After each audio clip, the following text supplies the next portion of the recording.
Good afternoon, everybody. Let's take a look at our headlines on this Tuesday afternoon. One couple barely escapes Israel. Plus, we have the latest on a deadly shooting that happened in Mobile yesterday. Plus, a big milestone for the Mobile Arena. Those stories and more on News 5 now. Brought to you by Green & Phillips Injury Lawyers, covering news from your neighborhood and around the world. News 5 Now starts right now. Good afternoon, everybody. Welcome to News 5 Now. I'm Devin Walsh. It is Tuesday afternoon. So happy to be with you in these spring-like weather conditions. Have you noticed how mild it is outside? I am loving that. I wish it could just stay in the 70s all year long, but we don't live in California, so it's not going to. But I love these mild temperatures, and I hope that you are having a good week so far. We've got a lot going on in the news world today. We're going to be talking about that big milestone for the Mobile Arena in just a minute. I get excited every time I drive downtown and I see something else progressing. It's really exciting that the old Civic Center is coming alive in the form of the Mobile Arena. So in just a minute, I'm going to show you what it looks like, and we're going to talk about the progress and the milestone being celebrated today. So let's go ahead and get right to those big stories this afternoon. In Foley, County Road 12 closed today from the intersection of County Road 65 to Hard Drive. That's about a quarter of a mile stretch. Crews are repaving the roadway from today through tomorrow night. So that timetable could get extended if weather gets in the way, but I don't think weather's going to get in the way. It looks nice out there. It's going to be a little bit inconvenient for drivers for a little while. The county is asking drivers to use County Road 65 and South Hickory Street to get around that closure. Number 4, a ribbon cutting today for USA Health, Providence Hospital's new extracorporeal membrane oxygenation program. All those big words mean this is an ECMO machine. And this machine is going to offer advanced life-saving therapy for people in cardiac and respiratory failure. USA is now the only hospital in Mobile with this ECMO machine.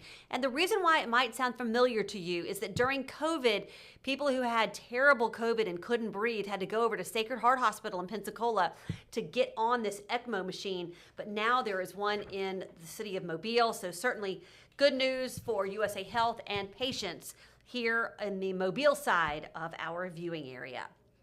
All right, number 3, a big celebration today in the city of Mobile regarding the Mobile Arena.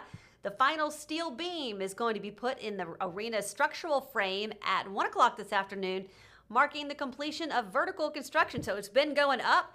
Now they're going to be working on going out. And it's going to be cool because city officials, of course, all sign the ceremonial beam signing and all that.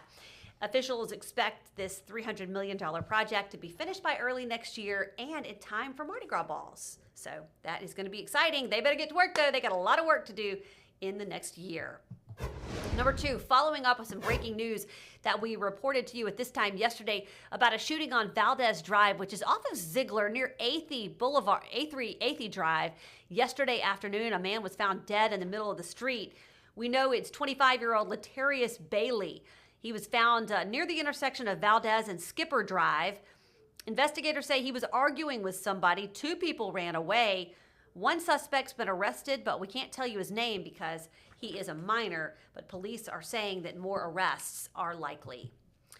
And number 1 here, a close call for a Mobile couple who barely made it out of Israel before the first bombs hit. Dr. Chris Rem and his wife Becky Rem were on a pilgrimage to visit holy sites in Israel when they received notifications from the State Department Friday night advising any unnecessary personnel to evacuate the country. The Rems decided to leave the country as soon as they could.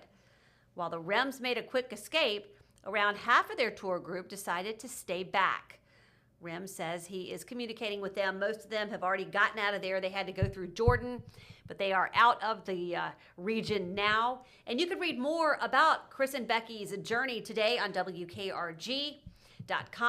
Also, we are going to be speaking with another member of the tour group who actually stayed back another day, and now she's made it back on U.S. soil. So Clancy Callahan is catching up with her right now, actually, or just a few minutes ago. And so we're going to bring you her story on WKRG's 4 on 5 and throughout the evening.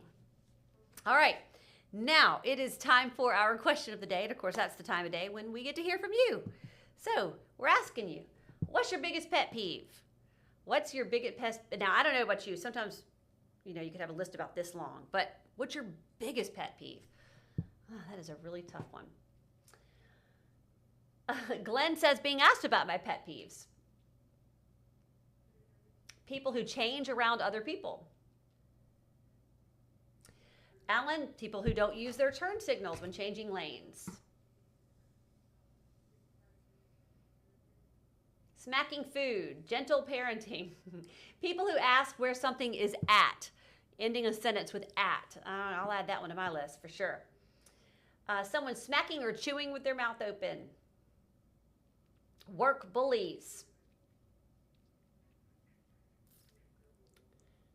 People borrowing stuff and never returning it. People who say asking for a friend. Going to the store and dealing with people who have no courtesy anymore. Misspelled words. People driving in the middle of the road behind me, but not passing me. Smacking and feet dragging. Negativity. People who don't know how to yield. Don't get me started on roundabouts.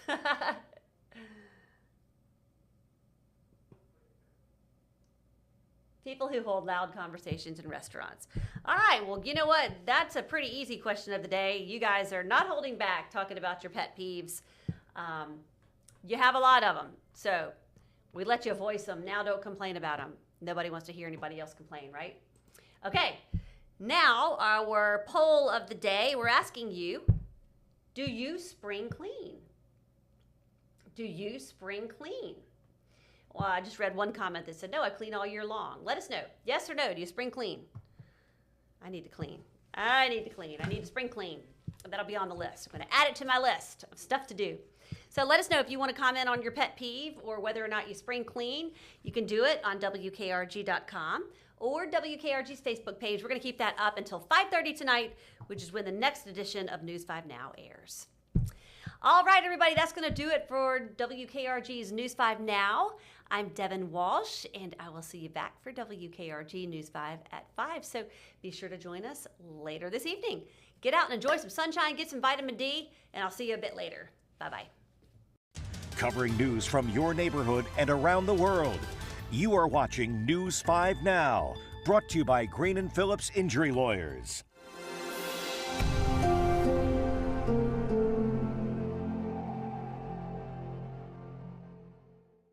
In the courtroom, the judge knows best, and this judge does too.